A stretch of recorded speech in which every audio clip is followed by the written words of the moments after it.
attention to this doorbell camera footage. October 11th, 2023. Glendale, Arizona, 9:47 p.m. Ring camera mounted above the front door of a beige stucco house on Saguaro Lane. You see a 14-year-old girl, brown hair in a ponytail, wearing a gray oversized hoodie and pajama pants. She steps out the front door barefoot, walks to the edge of the porch, sits down on the concrete step, and hugs her knees. She stays there for 6 minutes. Doesn't look at her phone, doesn't call anyone, just sits. Then the front door opens again. A woman steps out. Her mother. Dark hair, white t-shirt, sits down next to her, puts an arm around her. The girl flinches, pulls away, not from her mother, from touch. Any touch. At 9:53 p.m., the mother stands, goes back inside. The girl stays on the porch for another 11 minutes, alone, staring at the street. When she finally goes back inside, she walks straight to her bedroom. You can't see this on camera, but police will later confirm what she did next. She locked her door, pushed her dresser against it, and slept on the floor behind it with a kitchen knife under her pillow. She'd been doing this for 4 months. Her name is Lily Medrano. She's 14 years old, and the person she's hiding from is sleeping 22 feet away in the guest bedroom. Her grandfather. Most people hear about this case and think family tragedy. Wrong. This is about a 71-year-old man with a 40-year pattern. A man 3 families trusted. A man who used grief as a doorway into homes. And when you learn what investigators found on his computer, you'll understand why Lily's mother will say, under oath, "I invited the monster in. I put him in the room next to my daughter." Let me tell you about Lily Medrano, born August 3rd, 2009, in Mesa, Arizona, only child. Her mother, Sandra Medrano, 38, is an elementary school teacher, 4th grade at Ironwood Elementary. Her father, David Medrano, 41, manages a plumbing supply company. 14 employees, been there 11 years. Married 16 years. Stable, normal. The kind of family that has a chore chart on the fridge and takes vacations to the Grand Canyon. Lily is a freshman at Glendale Desert View High School. Runs cross country. 5K personal best of 22 minutes and 14 seconds, set at a meet in Tempe the previous spring. Plays clarinet in the school band. Has a group of 4 best friends she's known since 2nd grade. Girls named Maya, Kayla, Sophia, and Jade. They call themselves the Fab Five. Teachers describe her as bright, engaged, a kid who raises her hand and laughs easily. Her English teacher, Mrs. Bonham, will later testify that Lily was one of those rare students who made you remember why you became a teacher. Her bedroom is decorated with posters of Taylor Swift and a corkboard covered in photos from summer camp. She keeps a journal, pink cover, butterfly sticker on the front.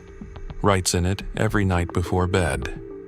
Investigators will later read 127 entries. The first 68 are about school, friends, a boy named Ethan she thinks is cute, her dog Bailey, a golden retriever she walks every morning at 6:15 a.m. Normal things, teenage things, safe things. Entry 69, dated June 19th, 2023, is 4 words. I don't feel safe. From that entry forward, the journal changes completely.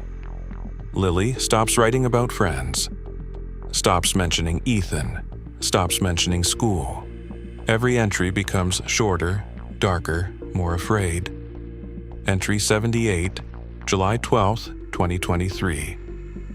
I can't sleep anymore. I hear footsteps at night. Entry 91, August 2nd, 2023. He came into my room again. I pretended to be asleep. Entry 104, September 14th, 2023. Nobody will believe me. He's old. He cries about grandma. Everyone feels sorry for him. They'll think I'm lying. Entry 112, October 1st, 2023. I want to disappear, not die, just disappear. Somewhere he can't find me. She's 14 years old. Writing these words in a journal she hides inside her pillowcase every morning before school. And the man she's writing about is sitting at her family's dinner table every night, saying grace, asking her how school was, smiling at her like nothing is wrong. Let me tell you about Gerald Medrano, born February 8, 1952, Tucson, Arizona, retired postal worker, 34 years with the United States Postal Service, rural route carrier. Married to Dorothy Medrano for 46 years. 2 sons, David, Lily's father, and Michael, 3 years younger, who lives in Portland, Oregon, and hasn't spoken to Gerald since 2004. Gerald is described by neighbors as quiet, polite, always trimming his hedges on Saturday mornings. Church every Sunday at St. Augustine's Catholic Church. Usher. Brings donuts for the coffee hour. When Dorothy is diagnosed with pancreatic cancer in January 2023, Gerald becomes her full-time caretaker. He feeds her, bathes her, drives her to every appointment at Banner University Medical Center. 47 miles round trip, 3 times a week. When she dies on May 28, 2023, Gerald stands at the funeral weeping so hard he can't finish his eulogy. 47 people attend. Every single one says the same thing. Devoted husband. Good man, heartbroken. But here's what nobody knew. In 1987, a family in Tucson filed a police report. Their 11-year-old daughter told her school counselor that a neighbor had been touching her inappropriately for months. The neighbor was Gerald Medrano. He was 35. Police investigated. Gerald denied everything. Said the girl had a vivid imagination. The family was new to the neighborhood, unsure of the legal system. They decided not to press charges. The report was filed, never followed up. Sealed in the Tucson PD record system for 36 years. In 1996, Gerald's church, a different congregation then, Our Lady of Grace, quietly asked him to stop volunteering in the children's Sunday school program. No police report, no formal complaint. The pastor told Gerald's wife something didn't feel right. Gerald simply stopped attending that church. Moved to St. Augustine's. Introduced himself as a new parishioner. Started over, clean slate. In 2004, Michael Medrano, Gerald's younger son, stopped speaking to his father entirely. Moved from Tucson to Portland. Changed his phone number. Stopped attending family holidays. When David asked why, Michael said he needed space. Never gave a real reason. When investigators contact Michael during the Lily investigation 19 years later, he tells them one sentence that changes everything. I stopped talking to my father because of what he did to my daughter. Michael's daughter, Gerald's other granddaughter, was 9 at the time. Michael confronted Gerald. Gerald wept, said it was a misunderstanding, begged forgiveness. Michael didn't believe him. He cut Gerald off completely and moved 1,400 miles away. But he never reported it. Not to police, not to David, not to anyone. His daughter begged him not to. She was afraid of courts, of testifying, of people knowing. Michael chose to protect her silence. He's lived with the guilt ever since. 3 incidents spanning 4 decades. 3 families. 3 girls. None of them connected until a detective in Glendale pulled the thread in October 2023. Gerald Medrano wasn't a grieving grandfather who made a terrible mistake. He was a predator who used proximity, trust, and sympathy to access children for 40 years.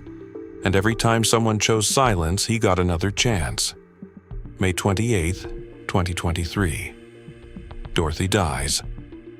Gerald is alone in the Tucson house for the first time in 46 years. David calls every day, visits on weekends, drives the 2 hours each way. But Gerald deteriorates quickly, stops eating regular meals. It loses 18 pounds in 3 weeks, doesn't leave the house. When David visits June 2nd, he finds expired food in the fridge, mail piling up on the counter, medications missed for at least a week. Gerald is sitting in the dark, hasn't opened the blinds in days. David is worried, genuinely worried. June 4th, 2023. David sits at his kitchen table with Sandra. Dad can't live alone. He's not eating, he's not taking his meds. I'm scared he's going to hurt himself. Sandra hesitates. They have one spare bedroom, the guest room. It's directly across the hall from Lily's bedroom, 12 feet between the 2 doors. Sandra asks, "What about assisted living? Something close by where we can visit?" David shakes his head. He ran the numbers. Gerald's pension is $2,100 a month. His Social Security is $1,640. After medications and insurance, that leaves $1,900. The cheapest assisted living in the Glendale area is $3,800 a month. He can't afford it. Sandra asks, "What about Michael?" David's expression hardens. Michael hasn't spoken to Dad in 19 years. Won't return calls, won't say why. Sandra pauses. Something about that has always bothered her. She asks David, "Have you ever asked Michael directly why he cut your father off?" David says he's tried. Michael won't discuss it. Says it's in the past. David thinks Michael has always been the difficult one, holds grudges. Sandra lets it go. She shouldn't have. That question, if pushed, would have led to the truth 19 years earlier. June 8th, 2023. Gerald Medrano moves into the guest bedroom at 4417 Saguaro Lane, Glendale, Arizona. Sandra buys him new sheets, a navy comforter, sets up a small TV with cable, stocks the bathroom with his toiletries. David assembles a bookshelf. Lily helps carry boxes from the truck. She's polite, gives her grandfather a hug. She's met him at holidays, birthday dinners, Easter brunches. He's always been quiet, kind, gives her $20 bills and birthday cards, asks about school, tells her she's growing up so fast. 2 weeks, that's how long it took. June 19th, 2023. Lily writes 4 words in her journal. "I don't feel safe." What happened between June 8th and June 19th would later be documented in 34 pages of forensic interview transcripts conducted by a specialist with the Glendale Police Department's Special Victims Unit. Lily tells investigators that Gerald began coming to her room at night during the first week. At first, he'd stand in the doorway, just stand there watching her. She'd pretend to be asleep, control her breathing, squeeze her eyes shut. Then he started coming in, sitting on the edge of her bed, talking to her in a whisper, telling her how much she reminded him of Grandma when she was young, how special she was, how much he loved her. Then the touching began. Gradual, calculated. The way predators always operate. Testing boundaries, gauging reactions, escalating when there's no resistance, always at night. Always between 11 p.m. and 1 a.m. when Sandra and David were asleep down the hall. Always ending with the same phrase whispered afterward. "This is our secret. Grandpa loves you. Don't make this into something it's not. You'll break up the family." Lily doesn't tell anyone, not her mother, not her friends, not her teacher, not her journal, until entry 69 on June 19th, when 4 words finally break through. She starts locking her door in late June. Her parents first notice in July. Sandra mentions it casually one evening. Why are you locking your door, sweetie? Lily says she wants privacy. She's a teenager. Sandra accepts this, doesn't push. Lily starts sleeping on the floor behind the dresser. She pushes against the door every night. Stops running cross-country in August. Tells the coach she doesn't feel well. Quits band in September, says she lost interest. Her grades drop from A's and B's to C's and D's. Her friends notice she's pulling away. Maya Gutierrez, her best friend, texts her 43 times in September alone. Lily responds to 7. All one-word answers. Fine, busy, later. Sandra takes Lily to a pediatrician on September 22nd for what she thinks might be depression. Teen depression. Hormones. The pediatrician, Dr. Norris, asks Lily if anything is bothering her. Lily says no. She says she's just tired from school. Dr. Norris doesn't push further. Refers her to a counselor. Sandra schedules the appointment for October 15th, the next available slot. 4 days after the doorbell camera footage. 4 days that feel like a lifetime. October 11th, 2023, the night of the Ring camera footage. Let me walk you through what happened hour by hour. 6:30 p.m. The family eats dinner together. Sandra made chicken tacos. Gerald says grace. Lily picks at her food, eats half a taco, asks to be excused. Sandra says, finish your plate. Lily takes 3 more bites and leaves, goes to her room. Closes the door, locks it. 7:15 p.m. David and Gerald watch a Diamondbacks game in the living room. Sandra grades papers at the kitchen table. Normal evening, 8:45 p.m. Sandra knocks on Lily's door to say goodnight. Lily opens it a crack, says goodnight. Doesn't open it wide enough for Sandra to see inside. Sandra notices but doesn't comment. Kisses Lily on the forehead through the gap. 9 p.m., David goes to bed. He has to be at the warehouse at 6 a.m. Sandra follows at 9:10. Gerald stays in the living room. Says he wants to watch the end of the game.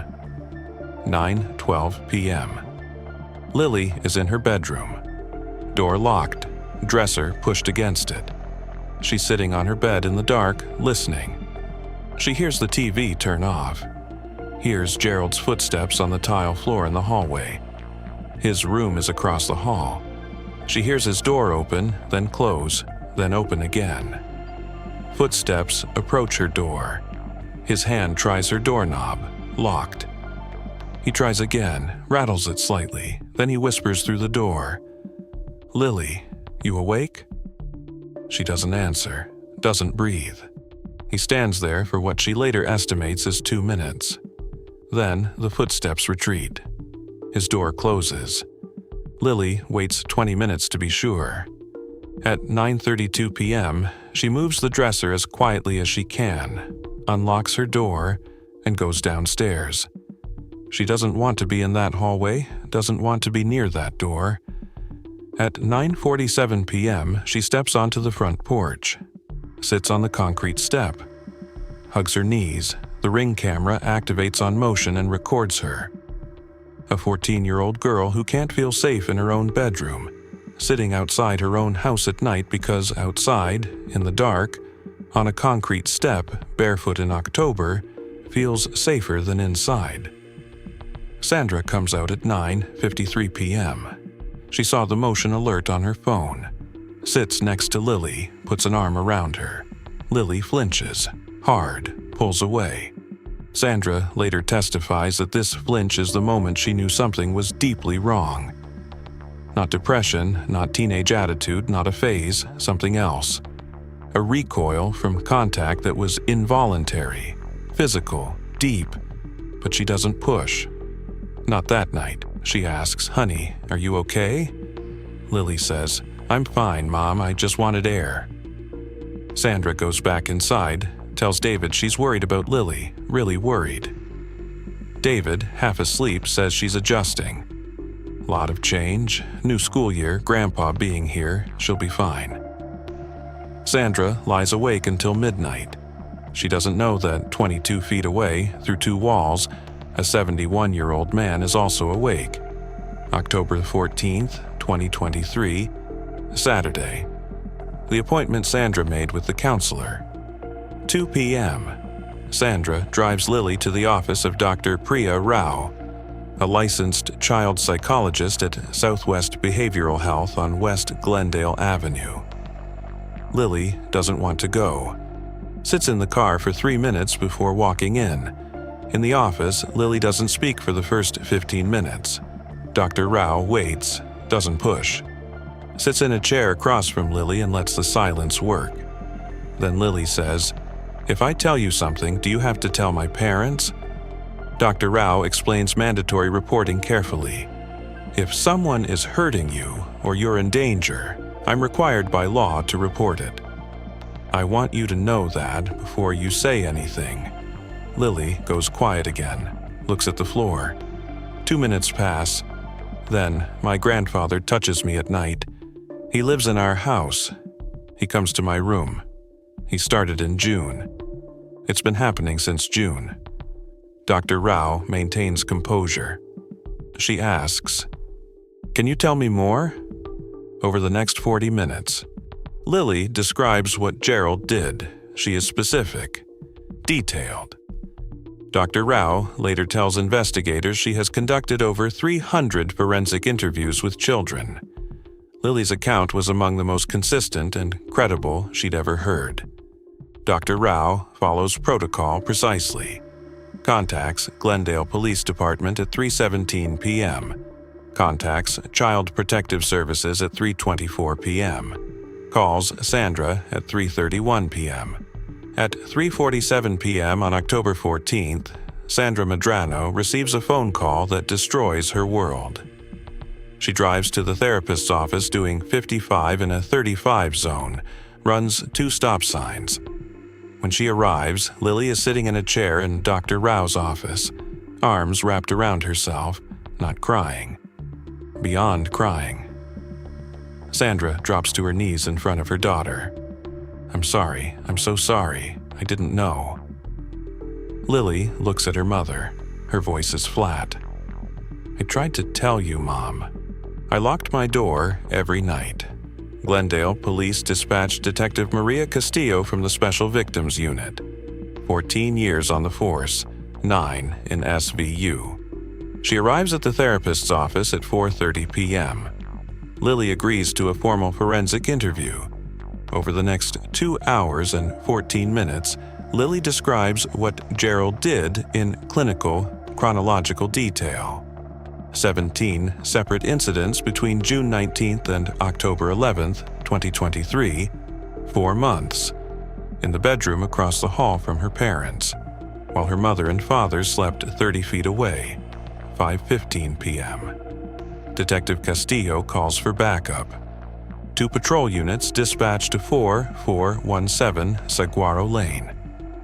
Gerald is sitting in the living room watching a rerun of Jeopardy! David is in the garage organizing tools. Officers knock. David opens the door. Detectives inform him they need to speak with Gerald regarding allegations of sexual abuse against a minor. David's face goes white.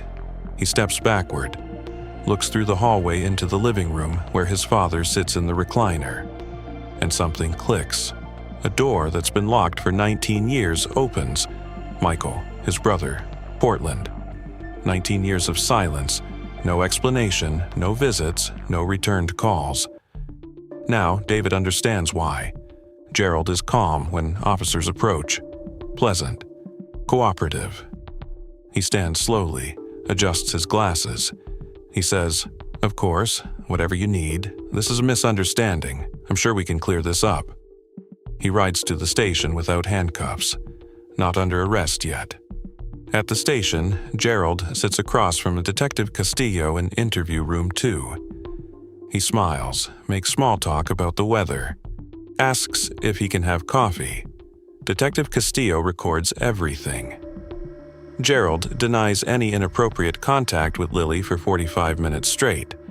Says Lily has been emotional since Dorothy's death. Says she's a teenager going through changes. Says he's just a grandfather who loves his granddaughter. Then Detective Castillo tells Gerald they've recovered Lily's journal. 127 entries, dates, times, specific descriptions. She reads one entry aloud. He came into my room again. I pretended to be asleep. Gerald's smile disappears. His hands go flat on the table. He stares at Detective Castillo for 12 seconds without blinking. Then he says 5 words. I want a lawyer now. Interview ends at 6:43 p.m., but while Gerald is at the station, investigators execute a search warrant on his bedroom at Saguaro Lane. They seize his laptop, a Dell Inspiron purchased in 2019, his Samsung smartphone, a Kindle Fire tablet, and 2 Western Digital external hard drives stored in a shoebox in the closet. The digital forensics team at the Maricopa County Sheriff's Office begins analysis the following morning, October 15th. What they find is staggering. Gerald's laptop contains 4,312 images and 147 videos of child sexual abuse material, categorized, organized into folders, by age, by type. Some files dating back to 2011, transferred across multiple devices over 12 years. Methodical. His browser history, despite attempts at deletion, reveals extensive use of encrypted messaging platforms. Conversations recovered with at least 6 other individuals, all discussing access to children, sharing material, trading techniques for avoiding detection. One conversation from July 14th, 2023, 5 weeks after moving into David's house, reads, New living situation. Perfect access. She trusts me. Family doesn't suspect. Another from August 2023, slow approach working. She doesn't resist anymore, just freezes. Gerald Medrano wasn't a lonely widower who lost control in a moment of grief-induced weakness. He moved into that house knowing exactly what he intended to do. Dorothy's death was real. The grief was real enough to fool everyone. But Gerald saw opportunity inside that grief. He saw how it would open a door into a home with a 14-year-old girl sleeping 12 feet away, and he planned it. October 16, 2023. Gerald is arraigned in Maricopa County Superior Court. Judge sets bail at $750,000 cash.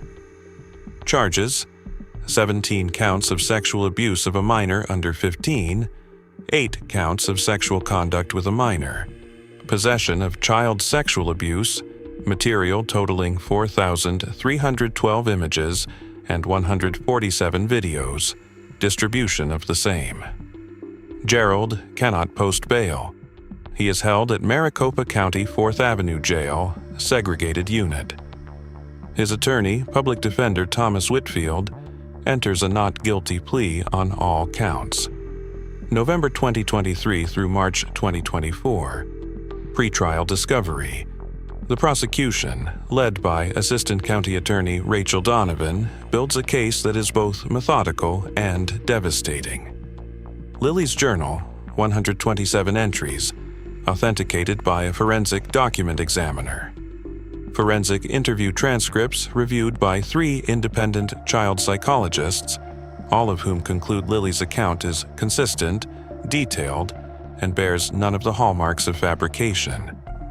Digital evidence from Gerald's devices, analyzed by FBI, Cyber Division specialists brought in due to the volume and interstate nature of the material. DNA evidence recovered from Lily's bedsheets and pillowcase, matching Gerald.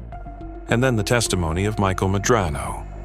Michael flies from Portland to Phoenix, first time in Arizona in 19 years. He testifies in a pretrial hearing that in 2004, his daughter, then 9 years old, told him Gerald had been molesting her during weekend visits. Michael confronted Gerald. Gerald wept, begged forgiveness, said it would never happen again. Michael believed his daughter, did not believe his father, cut off all contact, moved 1,400 miles away. Never reported it to police because his daughter begged him not to. She was 9. She was terrified of people knowing. Michael chose to protect her privacy over public accountability. He tells the court, "I should have reported him. If I had, he would have had a record. David would have known. Lily would have been safe. Maybe other children would have been safe. I chose silence because my daughter asked me to, and I will live with that choice for the rest of my life." The 1987 Tucson police report is also recovered during the investigation. The girl from that report is now 47 years old. She agrees to testify. Tells the court Gerald molested her repeatedly over a period of 6 months when she was 11 years old. Her family didn't press charges because Gerald's wife, Dorothy, came to their house crying, begging them not to ruin her husband's life, saying he had a problem but he'd get help. Dorothy knew. She knew in 1987, and she chose her marriage over a child's safety. 3 victims confirmed, 3 decades apart. Same pattern, same escalation, same man. April 8, 2024, trial begins. Maricopa County Superior Court, Judge Elena Vasquez presiding. Jury of 12, 7 women, 5 men, ages ranging from 28 to 67. Prosecution opens with the Ring camera footage from October 11, 2023, 9:47 p.m. They show the jury a 14-year-old girl sitting alone on a porch step in pajamas, barefoot at night, because she's afraid to be inside her own house. Rachel Donovan stands in front of the jury. This girl locked her bedroom door every night for 4 months, pushed her dresser against it, slept on the floor behind it with a kitchen knife under her pillow. Not because of a stranger. Because of the man her parents invited into their home out of love, out of compassion, out of the belief that family takes care of family. The trial lasts 11 days. Our prosecution calls 23 witnesses. Lily testifies via closed-circuit video from a separate room, standard protocol for minor victims in Arizona. She speaks for 3 hours and 47 minutes. She is calm, specific, unwavering. When defense attorney Whitfield asks why she didn't tell her parents sooner, Lily says, "He told me nobody would believe me because he was old and everyone felt sorry for him. He said I'd destroy my family. He said my dad would never forgive me. So I locked my door instead." That line, "I locked my door instead." The jury foreman later says that single sentence was the moment every juror knew. Digital forensics experts present Gerald's laptop contents to the jury. 4,312 images, 147 videos, the categorized folders, the encrypted conversations, the July 2023 message, new living situation, perfect access. "She trusts me," Michael Medrano testifies. Breaks down on the stand. The 1987 victim testifies via video link from Tucson. Her voice shakes, but she's clear. The defense calls 2 witnesses. A character witness from St. Augustine's who describes Gerald as a faithful Catholic and devoted husband. And a forensic psychologist who testifies Gerald may have experienced grief-induced cognitive decline following Dorothy's death, diminishing his impulse control. Prosecution dismantles this on cross-examination in 6 minutes. The images on his laptop date to 2011, 12 years before Dorothy died. The 1987 incident happened when Gerald was 35 years old. Dorothy was alive and healthy. The church incident was 1996. Dorothy alive and healthy. The pattern predates Dorothy's death by 36 years. Grief didn't create this. Grief just gave him access to a new home, Jury deliberates for 3 hours and 22 minutes. Verdict delivered at 4:47 p.m. Guilty, all counts, every single one. Sandra Medrano collapses in the gallery. David sits motionless, staring at the floor. Gerald Medrano shows no visible emotion. None. May 6, 2024. Sentencing. Sandra Medrano delivers a victim impact statement. She stands at the podium for 7 minutes. Her hands shake the entire time. She says, "I opened my door to my father-in-law because I believed family takes care of family. I put him in the bedroom across the hall from my 14-year-old daughter. I noticed she was locking her door, and I thought it was a phase. I noticed she quit running, and I thought it was burnout. I noticed she quit band, and I thought she was finding new interests. I noticed she flinched when I touched her, and I thought she was being a teenager. Every single sign was there, and I missed every single one. My daughter tried to tell me without words, and I didn't hear her." David does not deliver a statement. He sits in the gallery. He hasn't spoken to his father since October 14th. He has not spoken publicly about this case. Lily does not attend sentencing. She is in intensive therapy 3 times per week. Her therapist reports she has not returned to school, has not seen her friends, has nightmares most nights. Still locks her bedroom door. Judge Vasquez addresses Gerald directly. "Mr. Medrano, this court has reviewed evidence of a pattern of predatory behavior spanning 4 decades, 3 confirmed victims, and a systematic exploitation of family trust. You used your wife's death as a means to enter your son's home. You targeted your own granddaughter. Your actions are not the result of grief or diminished capacity. They are the calculated, repeated choices of a serial predator who exploited every form of trust available to him." Sentence: 17 counts sexual abuse of a minor, 15 years each consecutive. 8 counts sexual conduct with a minor, 20 years each consecutive. Possession and distribution of child sexual abuse material, 12 years.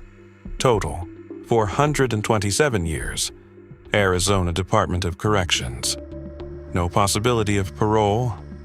Gerald Medrano will die in prison. He is 72 years old. He was transported to ASPC Amen in Florence, Arizona. Maximum security. He showed no reaction at sentencing. He has shown no remorse at any point in these proceedings. Here's the bitter irony that should keep every parent awake. Gerald Medrano got exactly what he wanted. After Dorothy died, he wanted to move in with David's family. Everyone thought it was about grief, about loneliness, about a broken old man who needed compassion. It wasn't. The encrypted message from July 2023 proves it beyond any doubt. New living situation. Perfect access. She trusts me. Family doesn't suspect. Gerald used his own wife's death as a strategy, used his family's love as a weapon. He knew David would never turn his grieving father away, knew Sandra would make up the guest room with new sheets and a comforter, knew the bedroom would be 12 feet from Lily, and he knew a grieving 71-year-old grandfather was the last person on earth anyone would suspect. He weaponized grief. He weaponized love. He weaponized family. That's what makes this case different from the ones you usually hear about. The danger didn't break in through a window. It walked in through the front door carrying a suitcase, and the family carried the boxes. The questions that remain should disturb everyone. The 1987 victim was 11. Michael's daughter was 9 in 2004. Lily was 14 in 2023. 3 confirmed victims over 36 years. But Gerald worked for the Postal Service for 34 years. He entered homes daily. Knew families, knew schedules, knew which houses had children home during the day. He volunteered at 2 churches over 3 decades, was quietly removed from one in 1996 without any formal report. Investigators found 4,312 images and 147 videos on his devices, some files dating back to 2011. They recovered encrypted conversations with at least 6 other individuals. Are there other victims? Glendale PD believes so. Detective Castillo stated publicly after sentencing that anyone who experienced abuse by Gerald Medrano should contact the Special Victims Unit at 6239-303000. As of trial's end, 2 additional individuals had contacted investigators. Their cases are under active investigation. The true number of Gerald Medrano's victims may never be known. The system failed 3 times. 1987, no charges. 1996, no report. 2004, no report. 3 opportunities to stop him. 3 times, silence won. If someone in your family is grieving and needs to move in with you, or any elderly relative needs a place to stay, listen carefully. This is not about suspecting every grandparent. It is not about refusing to help family. It is about understanding that predators do not look like predators. They look like grandfathers. They look like devoted husbands who cry at funerals. They go to church. They say grace at dinner. They give your children birthday cards with $20 bills inside and ask about school. The warning signs are not in their behavior. Predators spend decades perfecting normal. The warning signs are in your child's behavior. A locked bedroom door, a flinch from touch, withdrawal from activities they loved, grades dropping, friendships disappearing, light leaving their eyes, sleep patterns changing. A child who suddenly needs privacy isn't always being a teenager. Sometimes they're building a barricade because they don't know how to say the words. Sandra Medrano noticed every single sign. Locked door, quit cross-country, quit clarinet, flinching from physical affection, responding to texts with one-word answers, not eating at dinner. She noticed all of them and explained everyone away. Not because she's a bad mother. She's a 4th-grade teacher. She loves her daughter. She explained them away because the alternative was unthinkable. The alternative was that the heartbroken old man she'd welcomed into her home was destroying her child in the room across the hall while she slept. Nobody wants to think that thought, but you have to. If a child's behavior changes after someone new enters the household, anyone, family or not, don't explain it away. Ask the question directly. And if they won't tell you, get them to someone they will tell. A therapist, a counselor, a trusted teacher. Sandra made that counselor appointment. October 15th, 4 months after it started. 4 months of a 14-year-old girl sleeping on the floor behind a dresser with a knife because no one asked the right question the right way. 4 months was too long, but it wasn't too late. That appointment saved Lily. That appointment is why Gerald Medrano is serving 427 years. October 11th, 2023, 9:47 p.m. The Ring camera records 17 minutes of footage. A 14-year-old girl on a porch step, barefoot, in October, in the dark, because inside her own home a 71-year-old predator sleeps in the room across the hall. She can't tell anyone. She thinks no one will believe her. She's been locking her door for 4 months, pushing a dresser against it, sleeping on the floor behind it, carrying a knife she took from the kitchen. She is 14 years old. She should be worrying about cross-country meets and clarinet practice, and whether a boy named Ethan thinks she's cute. Instead, she's calculating how quickly she can barricade her door when the footsteps come down the hallway at night. 17 minutes on a porch. That's what 4 months of silence looks like from the outside. Quiet. Almost peaceful on the camera. But behind that stillness is a child who has been screaming without making a sound, and a family that couldn't hear what she wasn't saying because they trusted the wrong person. Gerald Medrano is in ASPC Iman. Maximum security, 427 years. He will die there. But here's what the sentence doesn't fix. Lily Medrano is 15 now. She hasn't returned to Desert View High School. She doesn't run anymore, doesn't play clarinet, hasn't spoken to her friends since before the trial. She sees Dr. Rao 3 times a week. Her mother sold the house on Saguaro Lane. They moved to a different city, different school district. The new house has no guest bedroom. Sandra converted it to a home office before they moved in. There will never be a guest bedroom in any house Sandra Medrano lives in again. Lily still locks her door every night. Her mother knows why now. Doesn't ask her to stop. Will never ask her to stop. Lily Medrano deserved to be a kid. Deserved to worry about homework and friendships and summer camp photos and whether Ethan liked her back. Instead, she learned at 14 that the people who are supposed to protect you can be the ones you need protection from. And the lock on her bedroom door, the one her parents noticed and dismissed as a teenage phase, was the loudest cry for help no one heard for 4 months. If there's a child in your life who suddenly starts locking their door, don't assume it's a phase. Ask why. Ask gently. Ask again. And don't stop asking until you hear the real answer. Because behind that locked door might be a child writing in a journal. She hides inside her pillowcase. 4 words that should break your heart. I don't feel safe